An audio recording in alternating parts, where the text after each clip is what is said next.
Ok, on est parti pour voir comment Breskel est devenu l'un des acteurs majeurs de l'infoproduit B2C aux USA grâce à une stratégie de clipping vraiment très massive. On va analyser tout ça ensemble. Le clipping, c'est une de mes spécialités. C'est une des choses qui a permis à mon agence de prendre une autre tournure grâce à cette expertise qu'on a développée. Et j'ai décortiqué dans cette vidéo tout le process que Breads a mis en place pour scaler littéralement son acquisition, devenir omniprésent sur son marché, extrêmement visible et dominer le marché de l'infoproduit B2C Make Money sur ces derniers mois. Donc dans cette vidéo, je vais te montrer comment Breskel a construit un empire en B2C aux USA grâce à la distribution de masse pour que tu puisses faire la même chose que lui. Le but de cette vidéo, la promesse, c'est que je puisse te donner les clés concrètes qui vont te permettre de mettre en place le même système que lui pour pouvoir scaler ton acquisition de la même manière grâce à la distribution de masse qui aujourd'hui au cœur de toutes les stratégies d'acquisition, celui qui va le plus poster sera le plus vu et sera le plus crédible et sera celui qui fera le plus d'argent. Et on va voir tout ça ensemble dans cette vidéo. De toute façon, je vais tout expliquer. Donc, je vais te présenter aujourd'hui globalement. Je vais prendre un petit stylo, ce sera plus simple.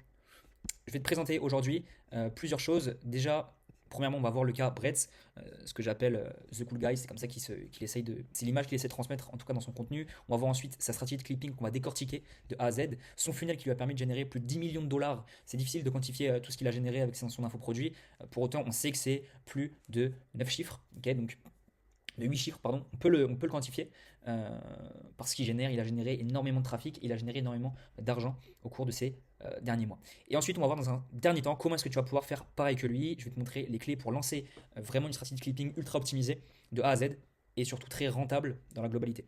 Donc pour me présenter rapidement avant de passer aux choses sérieuses, moi c'est Matteo, ça fait plus de 2 ans que j'entreprends, j'ai généré plus de 150 millions de vues sur les réseaux sociaux au cours de mes diverses activités. Aujourd'hui j'accompagne les entrepreneurs vers l'explosion de leur acquisition, notamment grâce au clipping qui est un de mes domaines d'expertise principal. J'ai créé mon agence de clipping du coup il y a un an, qu'on appelle Scale Distribution, on l'a renommé très récemment, on a refait tout le branding très récemment. On a généré plus de 100 millions de vues au cours de toutes nos missions, toutes nos activités, toutes nos campagnes. On tourne aujourd'hui à plus de 500 000 vues par jour environ sur nos différentes missions. On a formé plus de 120 clippers. On a l'un des écosystèmes de clipping les plus gros en France actuellement et on promouvoit aujourd'hui deux offres principales qui est le clipping de masse qui va permettre de rendre omniprésent concrètement les top coachs, les artistes, les marques grâce à une distribution vraiment XXL, ce que Brez a mis en place, et du micro-clipping qui est quelque chose de beaucoup plus accessible, beaucoup plus concret pour aller chercher de la rentabilité directe. Donc on processise tout simplement la distribution de shorts pour les coachs en ligne, pour les artistes, pour les marques, etc. pour aller chercher un scaling vraiment de leur acquisition et les rendre beaucoup plus visibles sur leur marché. Donc voilà par rapport au clipping.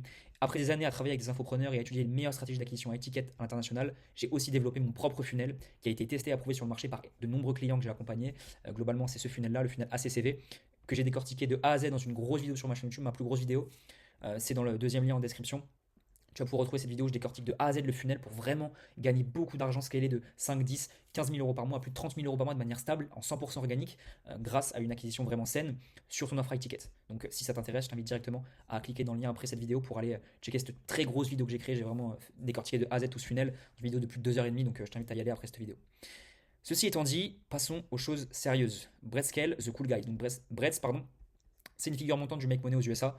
Il est extrêmement visible ces derniers mois. Tu l'as peut-être déjà vu, on en a sûrement déjà entendu parler en vérité, parce qu'il a fait beaucoup de bruit ces derniers temps, avec une stratégie de contenu vraiment ultra pertinente. Globalement, c'est un expert du trafic payant en ads, c'est là où il a fait le plus gros de son chiffre. Et il a accompagné de grandes marques e-commerce, s'est fait reconnaître dans son milieu pour ses résultats exceptionnels. Malgré son jeune âge, il est très jeune, mais il a réalisé de super résultats, comme tu peux le voir ici avec son agence d'ads qui a cartonné. Et du coup, il a par la suite lancé ses réseaux sociaux et créé une formation destinée à apprendre aux jeunes à devenir brand scaler. Ce qu'il appelle brand scaler, c'est le terme qu'il a construit autour de ce domaine d'expertise, de scaler les marques e-commerce grâce aux ads. C'est ce qu'il promouvoit et c'est le produit qu'il vend. Ok. Donc, depuis il s'est lancé sur les réseaux sociaux, pardon, il a monté de gros comptes sur YouTube, il a plus de 500 000 abonnés aujourd'hui, je ne sais pas combien il est, c'est un screen qui date d'il y a longtemps, mais il a plus de 500 000 abonnés, il a des grosses vidéos qui ont cartonné, des 700 000 vues sur YouTube, c'est énorme en vrai, sur la niche du make money, c'est colossal, sur Instagram il a plus d'1 million de followers avec de très grosses vidéos aussi, sur TikTok presque 1 million de followers aussi avec de très grosses vidéos qui ont cartonné, bref, il a généré énormément de volume de trafic, il a grossi à une vitesse colossale au cours des derniers mois grâce à sa stratégie de distribution. Euh, en l'occurrence, qui lui a permis vraiment de grossir de manière exponentielle très rapidement. Toute cette exposition, ça lui a permis de générer plus de 8 chiffres. Concrètement, c'est très difficile, comme dit tout à l'heure, de vraiment quantifier tout ce qu'il a fait parce que c'est des chiffres qui ne sont pas publics. Pour autant, on sait qu'on est à plus de 10 millions d'euros et que ça continue de grossir. Il est de plus en plus visible, il est de plus en plus rentable, il fait de plus en plus d'argent grâce aux systèmes qui ont permis de tout exploser au cours des derniers mois. Sa stratégie principale, comme on l'a dit, c'est la stratégie de distribution XXL qui lui a permis d'être extrêmement visible et donc de scaler son acquisition de manière massive le clipping, c'est ce pourquoi tu as cliqué sur cette vidéo. Le clipping, pour te faire un petit topo très rapide, le clipping de masse, comme je t'ai expliqué au tout début, c'est tout simplement le fait de créer des dizaines de fanpages, plus d'une cinquantaine de fanpages. Pour lui, c'est dur de toutes les compter, mais on est à plus de 50, voire même beaucoup plus en vrai, qui ont été créées, mais qui ne sont pas forcément très actives. En tout cas, de fanpages actives qui ont posté, qui ont généré beaucoup de traction, on en a plus de 50. Ok, qui tournent encore aujourd'hui, qui génèrent encore aujourd'hui des centaines de milliers de vues, c'est colossal. Donc en gros, il va créer des dizaines de fanpages qui vont être brandés au nom de Breads, comme un compte secondaire tout simplement, qui vont partager du contenu, découper du contenu des vidéos longues de Breads et les repartager en masse sur les réseaux sociaux. Il a tourné aujourd'hui à plus de 500 posts par jour minimum, hein, vraiment grand minimum sur les plateformes, donc il était partout, littéralement. Toutes les personnes un minimum exposées à sa niche, un minimum exposées à ce qu'il prône, l'ont vu, l'ont découvert, et pas qu'une fois. Ok, c'est ça qui est trop fort. Donc, il va poster énormément de volume, plus de 500 posts par jour, ce qui est colossal. Et le plus fort dans tout ça, c'est que chaque post est payé uniquement à la performance. C'est-à-dire qu'il va payer uniquement pour la visibilité actée, pour les vues, pour les clics, pour ce qui est vraiment concret, la visibilité pure. Tout est à la performance, donc il ne prend aucun risque. Lorsqu'il, sur ses 500 posts, bah, il ne va pas payer 500 posts, il va payer que ceux qui ont performé et que la visibilité qui a été gagnée concrètement. Là où c'est trop fort, cette façon de faire et le clipping, une personne X ici va le voir plusieurs fois par jour. Ok, il va tomber, il va scroller sur TikTok, il va le voir le matin une première fois avec une vidéo d'un compte X. Un peu plus tard dans la journée, il va le voir une deuxième fois, puis il va le voir une troisième fois, puis il va le voir une quatrième fois, puis il va voir 5, 6, 7, 8, etc. Et le fait de voir 8 fois une personne, c'est ce qu'on appelle ça va créer le meilleur exposure effect, ça va le rendre omniprésent, il va être omniprésent dans la tête de tous les gens qui sont exposés à sa niche. Et ce qu'on appelle le meilleur exposure effect, c'est tout simplement le fait que plus on est exposé à une personne, à une marque ou à un message, plus on le perçoit inconsciemment comme familier, fiable et crédible. Donc le fait que la personne X qui va voir plusieurs fois par jour Bretz de manière répétée comme ça va créer un sentiment d'appartenance, un sentiment de familiarité, un sentiment de crédibilité. Automatiquement, Bretz va être plus crédible que les autres parce qu'il est juste plus présent visuellement dans la tête de tous ceux qui sont exposés à sa niche encore une fois. Donc globalement, sur les potentiels concurrents que Bretz pourrait avoir, qui ont eux été exposés 3 fois, 2 fois au potentiel prospect ici, bah, automatiquement il va se diriger vers celui qu'il a vu le plus de fois. Parce que Bretz va avoir à créer beaucoup plus de confiance, à créer beaucoup plus de familiarité, de crédibilité et de fiabilité, comme c'est écrit juste ici. Donc ça c'est la puissance de la masse distribution, c'est le fait qu'une personne va vous voir 1, 2, 3, 5, 10 fois par jour, mais peut-être même plus parfois, et ça va créer un sentiment de répétition qui va vous rendre omniprésent dans la tête de ces personnes-là. Et ça change tout. Ça change tout à la consommation, ça change tout à la perception, et ça change tout surtout dans la croissance de votre notoriété en ligne. Si des centaines de milliers de personnes vous voient des dizaines de fois par jour, automatiquement vous allez devenir un acteur crédible, vraiment crédible foncièrement, plus crédible que les autres sur votre marché, et les concurrents, vous allez les noyer par votre volume. Donc, globalement, pour conclure, tu dois être plus visible que tes concurrents, plus de volume, plus de points de contact pour noyer la concurrence. Et ça, c'est ce que Breads a mis en place, c'est ce que le clipping lui a permis de mettre en place, et c'est ce qui lui a fait prendre une toute autre ampleur. Donc, globalement, pour résumer, on a plus de 500 posts par jour qui vont être publiés pour Breads sur les hashtags clés, les mots-clés et les sujets clés de sa niche, globalement. Donc 500 posts par jour qui sont positionnés sur les bons sujets, sur les bons thèmes qui sont exposés voilà, aux bonnes audiences. Donc c'est énorme, 500 posts par jour, c'est énorme. Automatiquement, ça va créer plus de crédibilité, plus de familiarité, plus de fiabilité sur son marché. Et automatiquement, en plus de ça, il va avoir un trafic massif qui va être construit par tout ce volume. Parce que non seulement ce clipping va te permettre, lui a permis en tout cas, d'être beaucoup plus visible, beaucoup plus crédible, beaucoup plus ancré dans son marché. Mais en plus de ça, ça lui a ramené du trafic massif direct parce que chaque compte, juste ici, qui a été créé, redirige à chaque fois vers un lien, vers le compte principal de Breads et donc ramène du trafic direct. Donc imagine 500 posts par jour qui ont été publiés, certains qui ont fait des centaines, parfois des millions de vues, qui redirigent vers une destination claire et en plus qui scale la notoriété de Breads Scale de jour en jour. Tout ça sans aucun risque. C'est ça la puissance du clipping de masse et c'est ça qui a permis en tout cas à Breads de grossir de manière aussi massive sur ces derniers mois. Mais bon, ceci étant dit, tout ce trafic, il serait pas aussi pertinent si le funnel de Breads n'était pas aussi bien calibré. On va voir ça de suite. Son funnel qui lui a permis de générer plus de 10 millions de dollars grâce à tout ce trafic sur son offre iTicket en B2C. Globalement, il a plusieurs canaux qu'il met en place. YouTube, donc sur YouTube, il a 2 chaînes YouTube principales. Une chaîne juste ici, très lifestyle, où il a posté beaucoup de vidéos, il a plus de 500 000 abonnés, où il va poster du contenu purement lifestyle, okay, purement des moments de sa vie, purement humain, purement très tofu aussi, où il va chercher beaucoup de visibilité, où il va chercher juste à divertir son public de manière massive, et une chaîne beaucoup plus tournée business, avec moins d'abonnés, moins de vidéos, mais avec une stratégie qui va rapporter beaucoup plus d'argent parce que c'est des vidéos sur des thèmes précis de sa niche, et donc ils vont automatiquement avoir une beaucoup plus grosse conversion derrière. C'est tes vidéos les plus nichées, c'est tes vidéos les plus axées sur la conviction, sur la conscience qui vont te ramener le plus d'argent. Ok, donc c'est pour ça que sa chaîne business lui rapporte sûrement le plus d'argent, alors qu'elle ne fait pas autant de visibilité que sa chaîne lifestyle.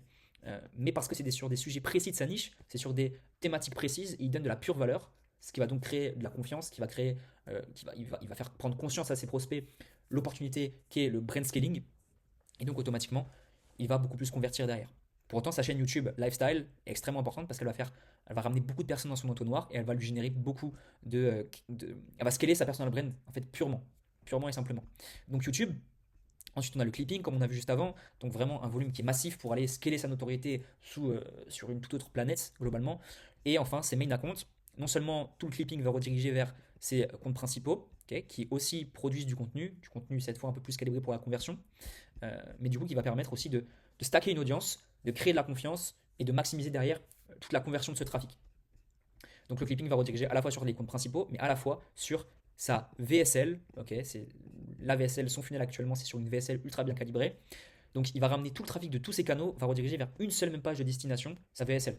Que ça soit sa chaîne YouTube business, que ça soit sa chaîne YouTube lifestyle, que ce soit le clipping, tous les comptes de clipping, que ce soit ses comptes principaux, peu importe, tout redirige vers cette page avec une VSL. D'où la force, d'où l'intérêt de tout ce volume. Imaginez ramener autant de volume sur une page, sur une VSL ultra bien calibrée pour la conversion. C'est énorme. Je ne sais pas combien il y a eu de visites de pages au cours des derniers mois. Mais ça doit être colossal. Tout ce trafic, il va du coup le convertir purement et simplement sur sa VSL qui est parfaitement construite. Ok, et ensuite, il va rediriger tous les personnes qui sont éduquées vers un formulaire disqualifiant avec Typeform. C'est aussi une des stratégies qui est au cœur de mon funnel ACCV. Globalement, rediriger vers un formulaire disqualifiant, c'est aujourd'hui le meilleur moyen de convertir sur une offre high ticket pour toi, pour venir qualifier, disqualifier les prospects, avoir que des personnes ultra qualifiées en call et derrière pouvoir vendre le plus cher possible à des personnes qui sont vraiment concernées par ton offre. Et donc ça, c'est ce qu'il a mis en place automatiquement pour trier tout ce trafic volumineux. S'il ne mettait pas ça en place, s'il y avait juste un calendrier, ça serait l'anarchie tout simplement et il perdrait beaucoup trop d'argent. Donc il a mis un Typeform, un formulaire disqualifiant.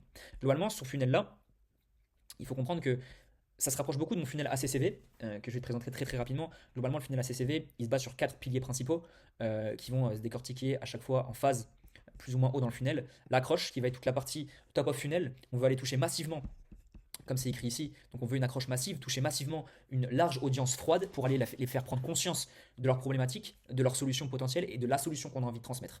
Elle sert à ça l'accroche, elle sert vraiment à accrocher massivement une audience très froide. Qu'ensuite, on va rediriger vers des canaux de connexion. Donc ça peut être les stories Instagram de ton profil, ça peut être des vidéos YouTube qui vont permettre de la connexion, une connexion qui va être intentionnelle. Puis cette connexion intentionnelle qu'on va rediriger vers une conversion, cette fois émotionnelle. On veut convertir de manière émotionnelle chaque personne avec qui on a connecté via les canaux les plus propices à la connexion. Et enfin, on veut rediriger vers une vente, vers un canal de vente, donc sur Calendly, vers un call de closing qui va aboutir sur une vente purement relationnelle. La vente, c'est purement relationnel aujourd'hui et ça va venir comme une finalité à tout ce funnel. Globalement, lui, il a mis en place une accroche qui est extrêmement massive, tu l'as compris. C'est là où tout le cœur de son funnel se base sur ça, sur sa stratégie de clipping, qui lui a fait toucher une audience extrêmement massive, une audience froide, de manière plus que massive en vérité. Il y a très peu de personnes sur le marché qui ont propagé autant de contenu sur YouTube au cours des derniers mois. Il est l'un des top acteurs du clipping international en vérité. Donc il a mis en place une accroche vraiment extrêmement massive, une stratégie de connexion intentionnelle aux petits oignons, si je peux dire, avec vraiment du contenu lifestyle purement axé sur de la confiance, sur de la connexion brute à l'humain, et après du contenu plus théorique pour conscientiser, convaincre ses prospects. Je parle beaucoup de la conscience et de la conviction sur ma grosse vidéo sur le funnel ACCV. Encore une fois, si tu veux aller checker ça, c'est dans la description. N'hésite vraiment pas parce que je te parle de tout ça. Si tu as une offre high ticket, si aujourd'hui tu vends un produit, une prestation de service en high ticket, tu as besoin de savoir ces fondamentaux en fait, du marché en 2026. Le marché il a totalement changé. On n'est plus sur les mêmes méthodes de consommation, on n'est plus sur les mêmes méthodes de vente. Il faut s'adapter au marché, il faut s'adapter à la tendance. Donc si vraiment tu as une offre high ticket aujourd'hui, je t'invite vraiment à prendre du temps pour aller voir la vidéo qui est en description. Tu vas tout comprendre. Mais bref, pour revenir au sujet principal, globalement, il a mis en place donc une connexion qui est vraiment bien travaillée, bien intentionnelle, avec beaucoup de contenu, beaucoup d'heures de contenu. Globalement, il va rediriger tout ce trafic-là vers une conversion, une page de conversion extrêmement bien ficelée, en vérité, qui est ficelée pour accueillir beaucoup de trafic. Je te conseille pas forcément de mettre ça en place, mettre une VSL aujourd'hui, si tu n'as pas un trafic qui est colossal. Lui, il est obligé de rapatrier tout ce trafic vers une page, une landing page, parce qu'il a trop de volume de trafic. Il doit trier ce trafic. Il doit en sortir que les personnes qualifiées et prêtes à payer. Mais toi, si tu n'as pas autant de trafic que lui, je t'invite vraiment à mettre en place une stratégie de conversion beaucoup plus adaptée et beaucoup plus appuyée sur ta stratégie YouTube. J'en reparle dans la vidéo sur le funnel ACCV. Et ensuite, il redirige vers du coup un appel de vente en fonction des différents profils des personnes avec une vente très relationnelle. Il joue beaucoup sur le relationnel parce qu'il est surtout en B2C. En B2C, c'est encore plus du relationnel qu'en B2B. Même si, évidemment, même en B2B, la vente reste de la vente, c'est toujours de l'émotionnel. C'est ce qui lui a permis de générer plus de 8 chiffres grâce à une stratégie vraiment extrêmement puissante et que je t'invite vraiment à t'inspirer pour mettre en place ça dans ton business. Maintenant, comment est-ce que toi tu vas pouvoir faire pareil? C'est le point qui nous intéresse le plus. Globalement, si tu veux faire pareil aujourd'hui, tu dois respecter dans un premier temps ces prérequis-là. Les prérequis pour mettre en place du clipping de masse, un clipping qui est très massif, c'est premièrement d'avoir du contenu clippable. C'est le plus important. Moi, quand je lance des campagnes avec des clients, la première chose que je leur demande, c'est je regarde leur contenu et je me dis, est-ce qu'il est clippable? Est-ce qu'on va pouvoir le propager en masse? Dis-toi que le clipping, c'est tout simplement le scaling de contenu. Tu vas venir propager en masse un contenu qui doit de base être calibré pour être clippé et être propagé en masse en fait. Un contenu qui marche déjà et un contenu clippable, c'est tout simplement quelque chose qui a déjà été testé sur le marché. Deuxièmement, tu dois avoir beaucoup de contenu à clipper. Imagine qu'on prend le cas de Bretz. 500 vidéos par jour, 500 clips par jour, ça nécessite beaucoup, beaucoup, beaucoup de contenu à clipper. Donc automatiquement, tu dois avoir une grosse base de contenu. Je ne te demande pas d'avoir des centaines d'heures de contenu, c'est pas nécessaire, mais tu dois avoir beaucoup de contenu de base qu'on va pouvoir exploiter, qui est clippable, pour pouvoir propager ce contenu en masse. Et enfin, tu dois définir un objectif clair. Je vois beaucoup de gens qui essaient de lancer des campagnes, même des agences qui lancent des campagnes avec des clients, mais qui n'ont pas défini d'objectif clair. Il te faut un objectif visible, une target que tu vas focus dans chacune de tes actions quand tu vas créer ta campagne. Que ce soit les règles de campagne, que ce soit les stratégies de poste, que ce soit tout ça, tu dois avoir un objectif précis et tu dois t'y tenir. Une fois que tu as ces trois prérequis, ça peut être pertinent de lancer du clipping. Un petit plus, c'est que tes positions doivent être fortes, impactantes et à contre-courant de la généralité. Elles doivent faire sens aux yeux de ta cible. Tu dois avoir du contenu qui va à contre-courant de la généralité. C'est le contenu clivant qui va le plus performer sur le marché. Créer du contenu clippable, donc c'est mets en image tes messages dans un contenu qui te ressemble, humain et qui fait réagir. Encore une fois, on revient sur ça, du contenu clivant. Tes messages clés doivent ressortir le plus possible de ton contenu. Ne force surtout pas tes personnalités, sinon ça se ressentira. Sois toi-même avant tout. Je vois aussi beaucoup de gens qui lancent du clipping de masse et qui essayent de jouer comme les gros acteurs de la niche. Ce qui est une énorme erreur. Si tu joues un personnage, si tu essaies de faire comme quelqu'un d'autre, ça va se ressentir directement et tu ne seras pas crédible, tu vas perdre toute ta crédibilité. Sois à 100% toi-même dans ton contenu, c'est ça qui va vraiment faire la différence. Si tu joues un rôle, ça ne marchera pas. Et enfin, avant-dernier point, construis tes systèmes. Donc une fois que ton contenu est calibré pour être clippé, construis des systèmes de distribution massive qui propageront tes messages à grande échelle. Globalement, pour te faire très simple, comment tu vas construire une campagne de clipping? Il faut que tu centralises tout ton contenu dans un drive. Je t'ai donné un exemple avec un de mes clients. Je te conseille d'utiliser Drive pour ça, c'est le plus efficace. Ensuite, tu vas centraliser les informations, les règles et les équipes, soit sur Discord pour aller centraliser surtout les informations, les règles, pour que ça soit visible, pour qu'il y ait une trace vraiment long terme, et WhatsApp pour la communication plus directe. Enfin, il faut que tu utilises un logiciel de gestion de campagne pour gérer ta campagne, piloter au mieux, traquer ta campagne le plus possible pour pouvoir aller dans la direction de ton objectif encore une fois. Pour ça, je te conseille d'utiliser RichFarm, c'est mon logiciel que j'ai créé pour créer des campagnes de clipping, pour traquer, pour piloter les campagnes au mieux. C'est le meilleur logiciel. Si tu as besoin d'aide pour lancer une campagne sur RichFarm, si tu es intéressé, envoie-moi un message sur WhatsApp. C'est la première ligne de la description et je vais t'aider à mettre en place une campagne sur RichFarm ou je vais t'aider d'ailleurs pour n'importe quoi. Si tu as une question sur le clipping, sur les stratégies high ticket, sur quoi que ce soit, si tu as besoin de petits tips, n'hésite surtout pas à m'envoyer un message. Je te répondrai gratuitement avec plaisir pour t'aider sur ton business high ticket, que ce soit en clipping ou que ce soit même sur d'autres sujets. Globalement, ça va te permettre de poster plus de 100 posts par jour. À ton échelle, c'est intéressant d'aller au-delà des 100 posts par jour. Plus de 500 000 vues par jour, c'est à peu près les statistiques qu'on a aujourd'hui avec nos clients sur des campagnes à 100 posts par jour. Ça dépend, en vérité, ça peut varier, mais c'est ce qui performe aujourd'hui. Et environ 300 euros de dépenses par jour. Donc, ce qu'il faut comprendre, c'est que le clipping, c'est un vrai investissement.